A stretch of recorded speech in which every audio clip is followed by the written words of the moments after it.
Bonjour.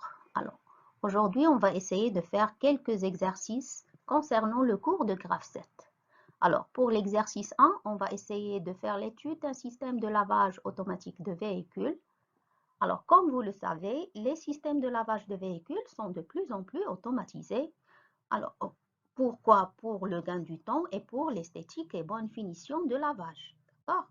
Alors, l'objet de cet exercice, c'est l'étude simplifiée, d'accord, du graphe 7 du système de lavage automatique de véhicules. Alors, comme vous le voyez sur la figure, alors le système il est constitué principalement de deux rouleaux verticaux, d'un rouleau horizontal, d'un dispositif de séchage, d'accord, et d'un pupitre de commande. Alors, sur la figure ou le schéma que vous avez ici, alors le système, comme vous le voyez, comporte essentiellement quoi? Un portique supportant deux rouleaux verticaux et un rouleau horizontal, entraîné par un moteur électrique qui a deux sens de marche, un pour l'avant et un autre pour l'arrière.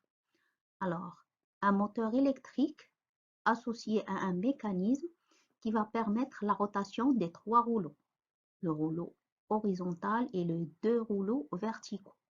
Un moteur électrique pour la montée et la descente du rouleau horizontal, un capteur de proximité qui va détecter la présence du véhicule et des capteurs de fin de course qui vont détecter les positions.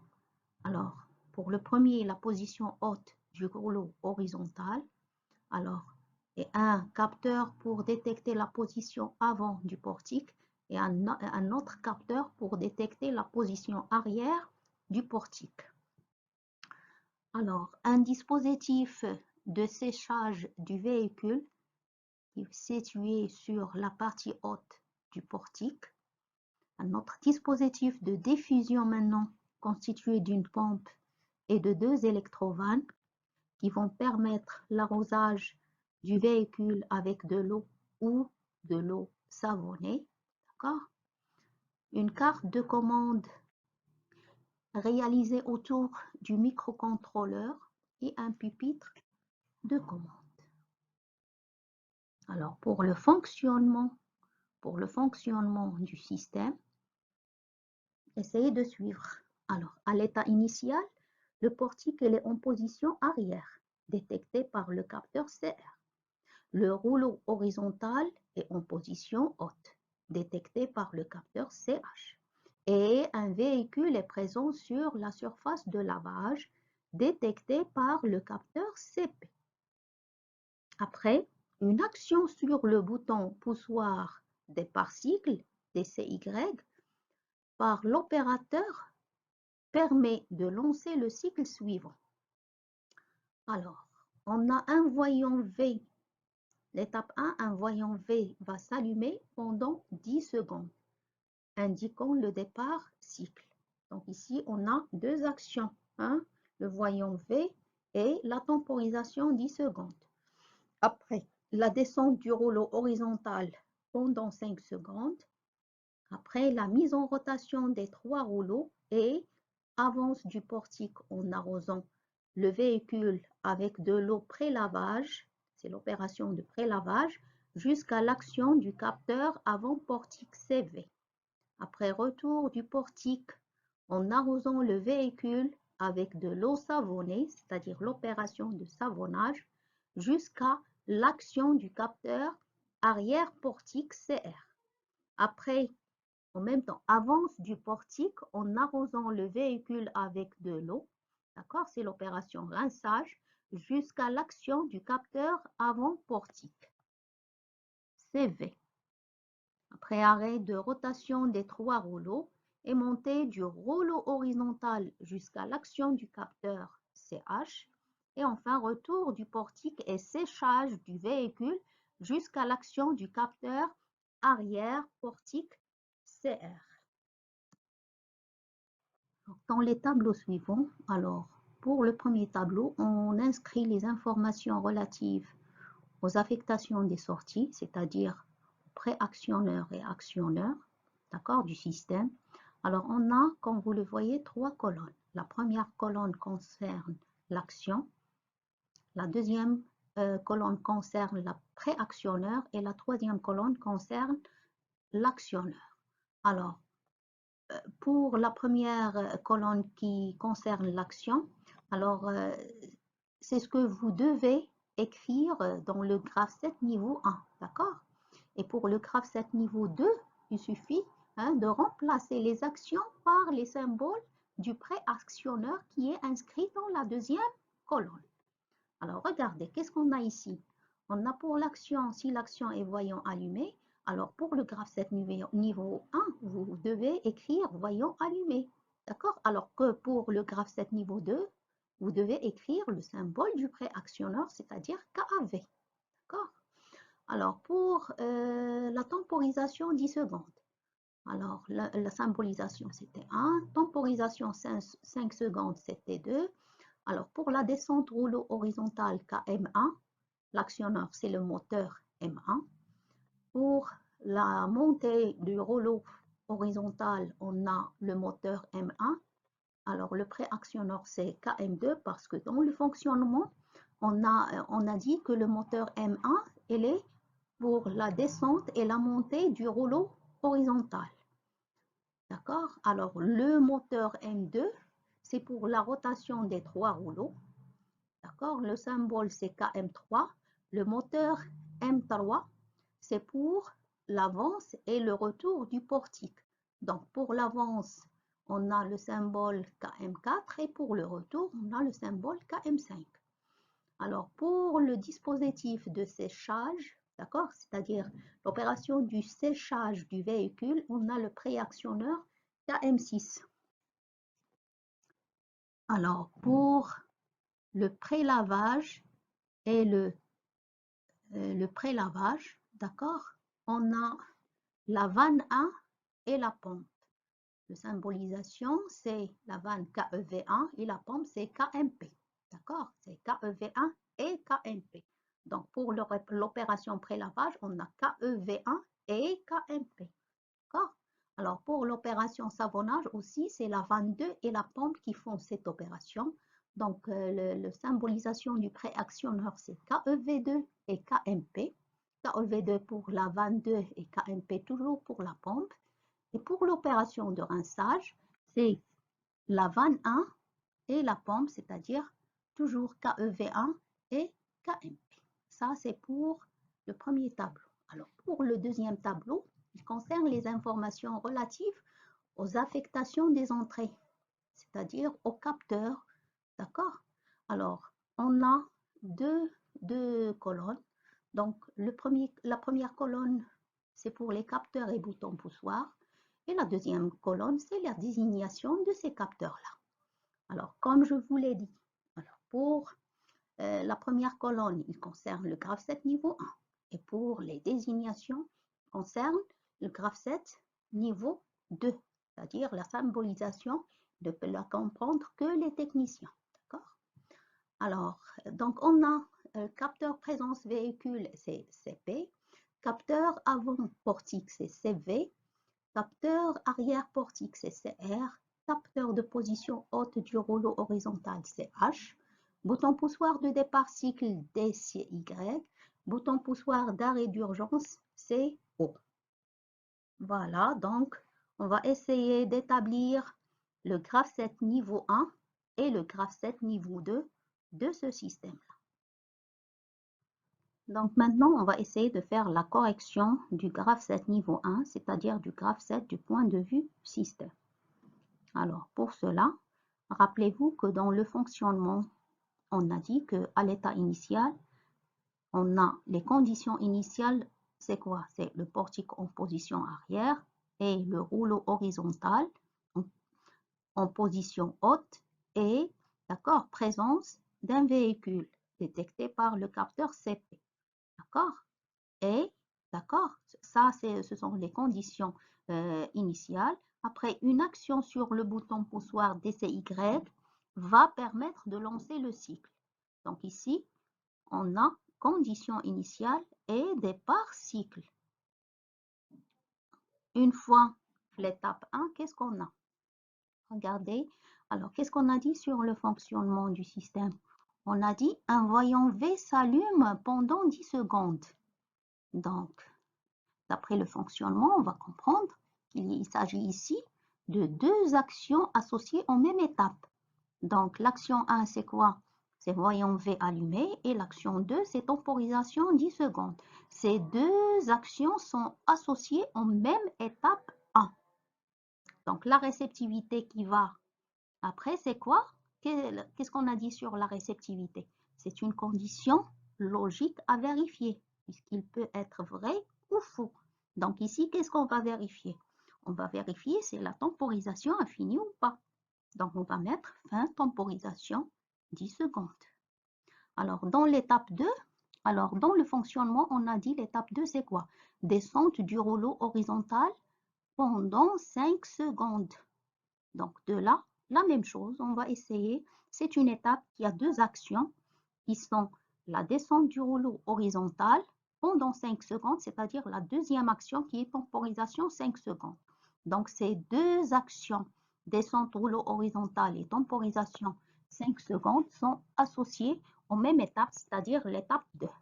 Et bien sûr, dans la réceptivité, comme la première, on va essayer de vérifier si cette temporisation 5 secondes est achevée ou non, c'est-à-dire fin temporisation 5 secondes.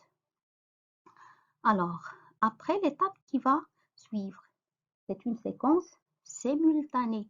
Pourquoi? Parce que vous le savez, sur le système de lavage, en même temps, les trois rouleaux sont en rotation et on aura les actions du pré-lavage, après savonnage, après rinçage.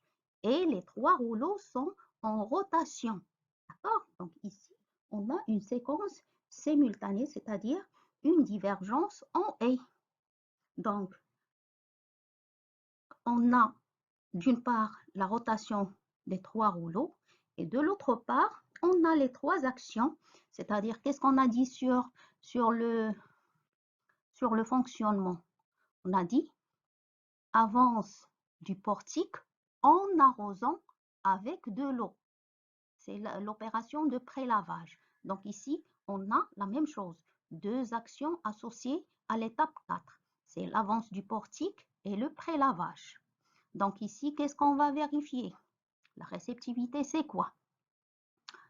Oh oui, on va vérifier si fin de l'avance du portique. Par quoi?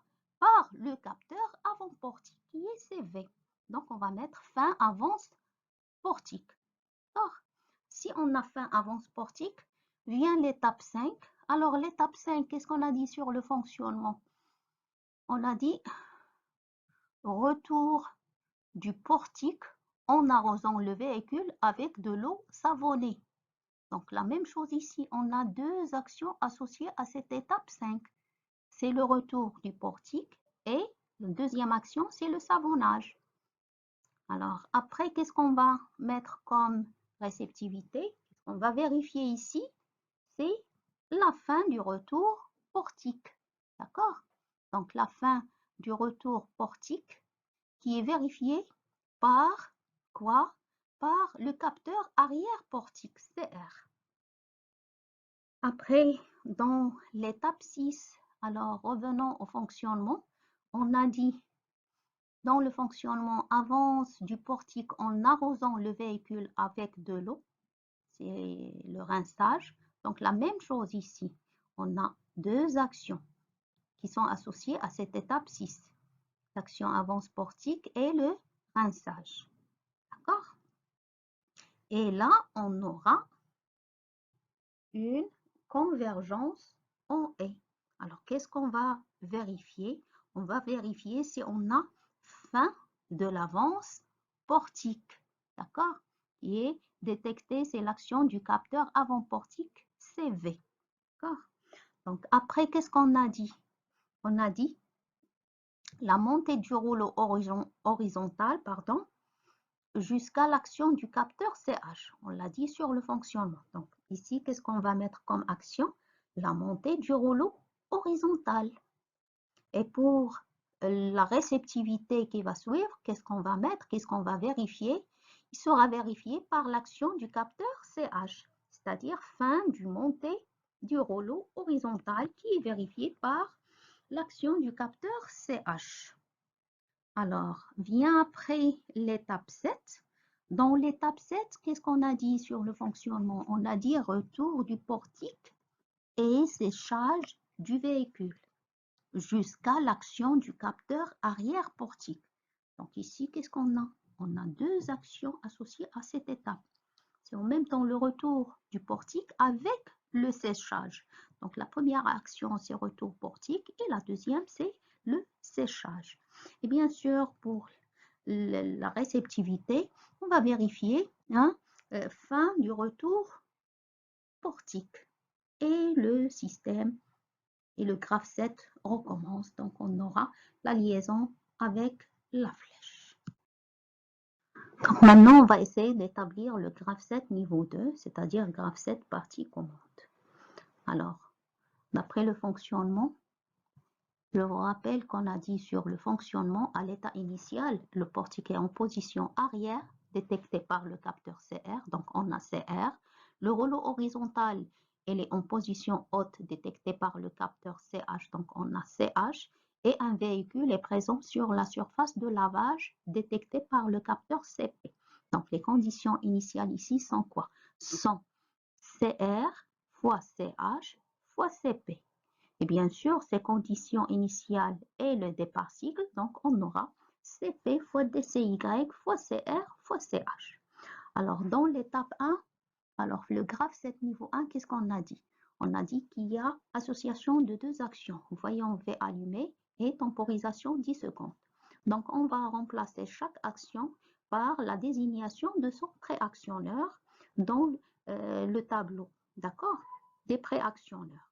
Alors, pour voyant V allumé, on va la remplacer par KAV et pour la temporisation 10 secondes, c'est T1. Alors, pour la réceptivité, fin de temporisation 10 secondes, qu'est-ce qu'on fait? On fait le numéro de la temporisation, c'est-à-dire T1, slash le numéro de l'étape, c'est-à-dire 1, slash la valeur de la temporisation, c'est-à-dire 10 secondes. Donc, on aura T1 slash 1 slash 10 secondes.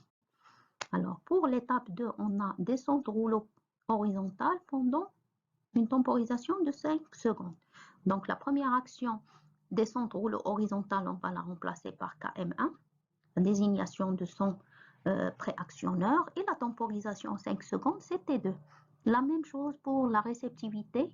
Alors, T2, donc, on va mettre T2, slash le numéro de l'étape, c'est-à-dire 2, slash la valeur de cette temporisation, c'est-à-dire 5 secondes. Alors, après, on a rotation des trois rouleaux, d'accord? Donc, le préactionneur, c'est KM3. Et enfin, pour l'étape 4, on a avance portique et pré-lavage. Donc, avance portique, on a dit c'est KM4 par le moteur dont la désignation du préactionneur est KM4. Et le pré-lavage, on a dit que c'est par la vanne et la pompe. Donc, KEV1 et KMP. KEV1, c'est pour la vanne 1 et KMP, c'est pour la pompe. Donc, ici, on a trois actions.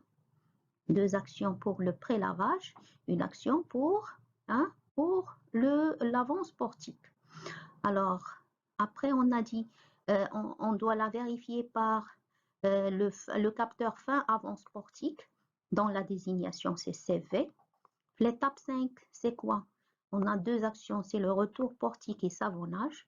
Donc, retour portique, sa désignation, c'est KM5, le préactionneur KM5. Et pour le savonnage, c'est la vanne 2 et la pompe, c'est-à-dire KEV2 et KMP. Alors, pour réceptivité, on va vérifier fin retour portique, c'est-à-dire le capteur CR. Et pour l'étape 6, la même chose, avance portique et rinçage. Donc, l'avance portique, c'est la désignation, c'est du préactionneur, c'est KM4. Et le rinçage, c'est la vanne 1 et la pompe, c'est-à-dire KEV1 et KMP. Après, pour la réceptivité fin avance portique, c'est désigné par le capteur CV. Alors, pour l'étape 8, on a dit montée du rouleau horizontal, qui est désigné par le préactionneur KM2. Donc, jusqu'à quoi? Fin montée rouleau horizontal. Cette réceptivité, c'est désigné par le capteur CH. Et après, pour la dernière étape, c'est retour portique et séchage. Donc, retour portique, c'est pour le préactionneur KM5. D'accord? Et séchage, c'est KM6. Et après, on doit vérifier la fin du retour portique par le capteur CR. Et voilà, on a terminé l'exercice. Dans l'exercice 2, on va essayer d'établir le graphe 7 d'un système de galvanisation. Alors, comme vous le voyez sur le schéma, la galvanoplastie est un traitement basé sur l'électrolyse qui permet d'appliquer un dépôt sur les pièces à traiter, c'est-à-dire sur les articles. Alors, ce procédé, il est utilisé lorsque les caractéristiques des pièces nécessitent d'être modifiées, ou à titre décoratif, pour mettre une peinture, dorure ou bien argenture. Alors, ces opérations, il consiste à immerger successivement les pièces dans les différentes mains, c'est-à-dire dans les différents cuves. Comme les produits dans les cuves, il peut être acide, donc le déplacement des pièces est alors réalisé par l'intermédiaire d'un chariot muni d'un porteur sur lequel les pièces sont accrochées. Ici dessous, il schématise le cycle de fonctionnement du système. Alors, vous avez dans les flèches horizontales, il représente le déplacement du chariot entraîné par le moteur M2, et pour les flèches verticales, il représente le déplacement du support entraîné par le moteur M3. Donc maintenant, on va essayer de voir les rôles de chaque cuve. Alors, vous avez pour la cuve 0, c'est la cuve d'entrée qui contient les pièces, d'accord, brutes, qui sont chargées manuellement par un opérateur. La cuve 1, elle est destinée pour le nettoyage des pièces métalliques par dégraissage ou décapage pendant une durée de 20 secondes. Alors, la cuve 2, il sert à déposer une couche fine de cuivre sur les pièces métalliques, c'est-à-dire pour l'opération de cuivrage. D'accord? La cuve 3, c'est la cuve de nettoyage final par rinçage à l'eau des pièces métalliques traitées. Et la cuve 4, c'est la cuve de sortie où les pièces traitées sont déchargées manuellement par un opérateur. Alors, pour le fonctionnement de ce système, alors au départ, le chariot est en position de chargement, c'est-à-dire séché et actionné. L'appui sur le bouton poussoir DCY entraîne le démarrage du cycle. Après l'opération de dégraissage, il se déroule pendant une temporisation T10 de 20 secondes. Après, l'opération de cuivrage se déroule pendant une temporisation T1 de 3 minutes. Et après, l'opération de rinçage se déroule pendant une temporisation T2 de 30 secondes. Après déchargement, le chariot est renvoyé à sa position de départ par appui de l'opérateur sur le bouton poussoir renvoie, c'est-à-dire renvoi. Alors, la détection des différentes positions atteintes par le chariot, c'est-à-dire la position du cuve 1 au cuve 2 ou cuve 3 ou cuve 4, elle est assurée par un seul capteur de proximité inductif C1. Le moteur M3, c'est pour la montée ou la descente du porteur. Et le moteur M2, c'est pour le déplacement à droite ou à gauche du chariot. Donc maintenant, on va essayer de voir les tableaux récapitulatifs des actionneurs et des capteurs. Alors, pour le premier tableau, donc ça concerne les actionneurs. Donc, vous avez 3 colonnes. La première colonne, c'est pour l'action, donc c'est-à-dire pour le graphe 7 niveau 1. La deuxième colonne, c'est pour graphe 7 niveau 2, c'est-à-dire désignation des préactionneurs. Et troisième colonne, c'est les actionneurs. Alors, vous avez le chauffage, la première action, chauffage du liquide de la cuve 2. La désignation c'est du préactionneur, c'est KMCH. L'actionneur, c'est la résistance chauffante, RCH. Alors, pour l'action agitation du liquide de la cuve 2, alors désignation c'est KMV, elle est assurée par le moteur M1. Alors, pour le déplacement du chariot à droite, donc pour les désignations préactionneurs, vous avez ici deux actions. S1 doit être à 1 et S2 à 0. Donc, qui est assuré par le moteur M2. Pour le déplacement du chariot à gauche, vous avez aussi S1 doit être à 1 et S2 doit être à 1, assuré par le moteur M2. Alors, pour la montée et la descente du porteur. Alors, la montée du porteur, elle est désignée par KMM, assurée par le moteur M3, et la descente du porteur, désignée par KMD, donc assurée par l'actionneur M3, toujours. Donc, pour le deuxième tableau concernant les informations, d'accord, ou bien les capteurs et boutons poussoirs, alors, vous avez des particles, elle est désignée par DCY, chariot en position de chargement en cuve 0, c'est G, chariot en position sur une des cuves qu'il a, cuve 1 ou cuve 2 ou cuve 3 ou cuve 4, désigné par C1, porteur en position basse, c'est B, porteur en position haute, c'est H, et renvoi du chariot. Donc, on nous demande d'établir le graphe 7 niveau 1 et niveau 2 de ce système. Alors, maintenant, on va essayer de faire la correction du graphe 7 du système. On va commencer par le graphe 7 niveau 1, d'accord, qui est désigné ici par l'écriture verte. Alors, on va commencer. Alors, pour l'étape initiale, on a chargement manuel. Alors, dans la condition, qu'est-ce qu'on va vérifier? On doit vérifier le départ cycle et condition initiale. Alors, après, on passe à l'étape 1. Alors, l'étape 1, qu'est-ce qu'on va mettre comme action? La montée du porteur. Alors, cette montée-là, alors, jusqu'à quoi? Donc, la condition ou bien la réceptivité à vérifier jusqu'à ce que le porteur soit en position haute. Donc, on va mettre porteur en position haute. Après, on va passer à l'étape 2. Dans l'étape 2, on va mettre comme action déplacement du chariot à droite. Alors, déplacement du chariot à droite, alors, comme condition logique à vérifier ou bien comme réceptivité, on va mettre, on va mettre chariot en position sur la cuve 1. Alors, après, on passe à l'étape 3. Donc, dans l'étape 3, comme action, on va mettre la descente. Donc, le porteur va descendre. Donc, on va mettre descente du porteur. Alors, jusqu'à quoi? Donc, la condition ou bien la réceptivité ici, porteur en position basse.